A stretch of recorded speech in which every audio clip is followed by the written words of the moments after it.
What's up folks? Dumating nga pala yung order kong solar light. Kaya bubuksan ko na to. Bumili ako nito kasi lalagay ko sa CR. Wala kasing ilaw doon pag gabi.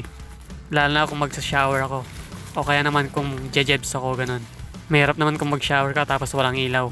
Hindi mo makita yung mga sabon. Tapos kung jejebs ka, syempre hindi mo rin makikita yung bowl. Tsaka mahirap na. Baka pagpasok mo ng CR may dinosaur ganun. Hahay! So ayan na siya. Nabuksan ko na. Maigpit kasi yung pagkarap eh. Napakadaming scotch tape. Nakabox pala to. Complete package. Siyempre may kasamang note yan. Pero note lang yan. Hindi ko kailangan yan. So bubuksan na natin tong box. Nang magkaalaman na. May kasama nating solar panel. Kaya nga solar light, diba? 50 watts lang pala to. Kasi sa CR lang naman gagamitin eh. May 100 tsaka 150 watts kasi doon. Pipiliin mo kung ano yung gusto mo doon. So, eto na siya. Magkasama sila ng solar panel. Siyempre, may kasama ding screw yan. Tsaka bolt nuts. At siyempre, yung remote na kasama. Complete package nga, diba? May free baterya na rin pala yan. Meron pa pala tong guide do. Ang sabi, solution for the following problems. Medyo madaming F ah.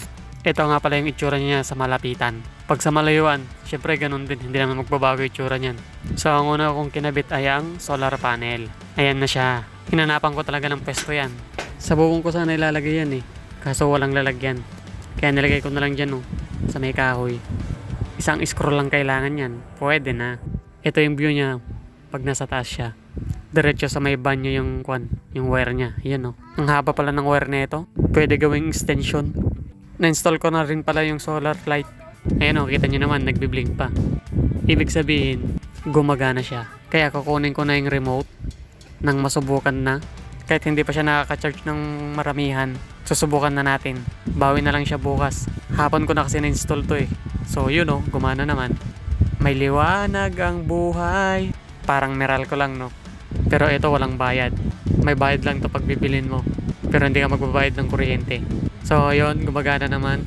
Another satisfied customer here. So yun lang. Thank you. Bye bye.